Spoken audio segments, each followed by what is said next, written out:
Olá, amantes do terror.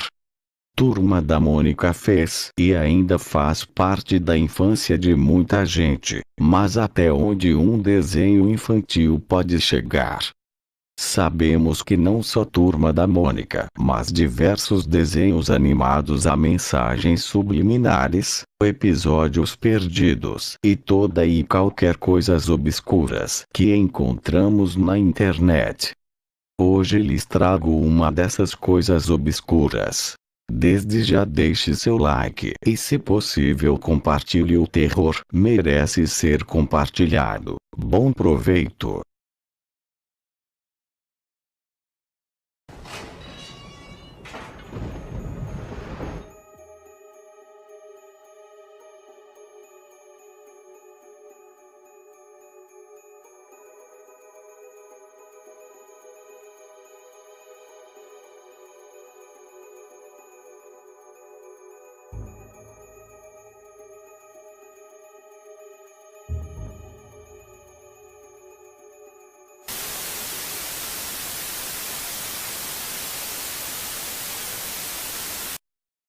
Eu devia ter mais ou menos uns 10 anos e estava sozinho em casa. Como qualquer criança, eu tinha medo de ficar sozinho em casa, principalmente em dias chuvosos. Os sons pregavam peças nos meus ouvidos e, por me sentir sozinho e desprotegido, eu via vultos em cada canto, exatamente como qualquer outra criança faz quando não tem adultos por perto em uma noite escura. Meus pais tinham ido para um restaurante e decidiram que eu já era grande o suficiente para ficar sozinho. Eu sabia que eles não voltariam por pelo menos algumas horas. Determinado a mostrar que eu já era adulto o bastante para poder ficar em casa sem supervisão, eu decidi assistir o Cartoon Network para ver se assistir desenhos iria acalmar meus nervos. O sinal estava ruim devido à chuva. O sinal voltou, mas não por completo. Várias vezes a imagem se transformava em estática ou uma cena congelava enquanto o som continuava a tocar. Começou a passar a Turma da Mônica. Era um dos meus desenhos preferidos. A abertura tocou entre estática e aberrações cromáticas, até que apareceu o nome do episódio. Era o fim.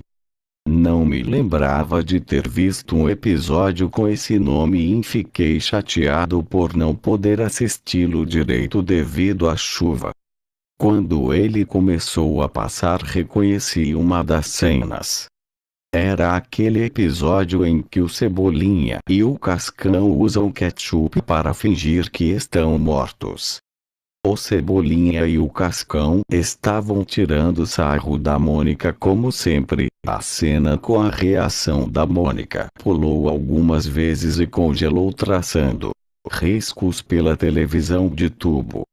O som continuou a seguir, mas não era possível entender o que a Mônica falava. Eu me inclinei no sofá, me esforçando para ouvir melhor quando o barulho da estântica veio no último volume como se fosse um grito. O som da estântica e a chuva lá fora se fundiram em um só. O episódio prosseguiu com alguns defeitos na imagem, mas sem travar tanto. O barulho da estática me trazia um calafrio estranho. Eu tinha a sensação de estar na presença de alguma coisa. Alguma coisa me olhando de um canto que não pode ser visto. O Cebolinha e o Cascão brincavam com ela, chamando ela de gorducha e dentuça como sempre, mas o som parecia estranho e entrecortado. Eu nunca vou ter certeza se foi realmente isso o que eu ouvi, mas em um dos momentos em que o som se quebrou, eu ouvi o Cascão gritar: "Sua puta!". A expressão que a Mônica fez não foi a mesma de sempre. Ela parecia assustada e por trás do som da voz dela eu ouvi o choro de uma criança escondido na estática. O som parecia vir de trás de mim. Várias vezes eu olhei para as paredes ao redor apenas para encontrá-las vazias. Os traços do desenho pareciam diferentes e às vezes as cores não encaixavam nas linhas. Como sempre, a Mônica jogou o coelho no Cebolinha, mas desta vez ele o apanhou no ar antes de ser atingido. O Cebolinha tinha um olhar doente e febril que parecia desnatural em um personagem de desenho. Ele agarrou a cabeça do Sansão e em um lento e pesado movimento ele a arrancou. Gotas de sangue pingaram do corte na altura do pescoço. O coelho de pelúcia parecia me encarar com seus olhos mortos. A estântica no fundo fazia parecer como se estivesse chovendo dentro da minha casa. A escuridão dos cômodos ao redor parecia querer invadir minha pequena sala. Comecei a me sentir desconfortável com a janela nas minhas costas. A sala ficava no primeiro andar e não havia cortinas. Algo na expressão da Mônica parecia errado. Ela tinha um desespero sufocante, mas a voz da dubladora continuava amável como sempre, uma voz familiar. A não ser pelo choro persistente que se transformou em gritos. Mônica pegou uma pedra e acertou em cheio na cabeça do Cebolinha. O som foi um baque surdo, não parecia o som de um desenho animado. A cabeça do Cebolinha se abriu em dois e dentro apareceu por uns instantes carne e sangue humanos. Esfreguei meus olhos sem ter certeza se o que eu tinha visto era real. Cascão parecia horrorizado e tinham manchas de sangue em seu rosto. A imagem pulou e ficou cada vez pior. Por apenas alguns frames Cascão apareceu, se banhando em sangue, os braços abertos e os olhos fechados. Mônica abriu um sorriso diabólico muito lentamente, seus olhos pareciam se mover de um jeito desnatural. Em seguida apareceram Cebolinha e Cascão atirados no chão, com as cabeças abertas, mostrando nervos e músculos, como uma foto de acidente sobreposta no desenho. Por baixo ainda era possível ver o desenho original com o ketchup na cabeça. Eu não me lembro de ter gritado, mas lembro das lágrimas ofuscando minha visão. Eu tentei me levantar e alcançar o controle remoto.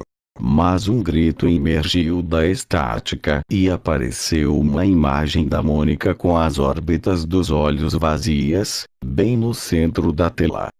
Eu queria fechar os olhos, mas não conseguia. O episódio corta para uma tela preta, e aparecem Cebolinha, Cascão, Magali e Franjinha, olhando para mim, mas algo parece errado. Era como olhar para um cadáver. O Sansão apareceu novamente e gotas de sangue escorriam. O sangue parecia de verdade e o barulho da estântica era ensurdecedor. A gota escorreu pelo seu pelo até a borda da TV e pingou no chão. Nessa hora a luz apagou. Eu fiquei imóvel no escuro durante o que pareceu ser uma eternidade. Não me atrevi a mover um músculo até que eu ouvi meu pai chegando com um carro pelo portão da frente. Não tive coragem de contar aos meus pais o que eu tinha visto. Ficamos sem luz a noite inteira, e no dia seguinte eu acordei com a minha mãe brigando comigo por causa da mancha vermelha no tapete. Eu nunca mais esquecerei disso.